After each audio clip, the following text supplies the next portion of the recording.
বিশাল জল হয়ে গেছে বৃষ্টিতে, আর জ্বালা জ্বালা কোথায় কি হবে নেই বুঝতে পারতেছি না তো,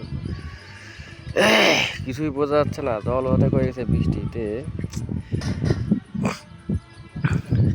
ওই ঘরের ভিতরে বিশ্বকর্মা পুজো হবে আজকে, ছেলে পেলে সব বিশ্বকর্মা পুজো করবে এই ঘরের ভিতরে। জল হয়ে গেছে, বৃষ্টি বিশাল জল কাদা হয়ে গেছে, খুব সমস্যা হয়ে গেছে।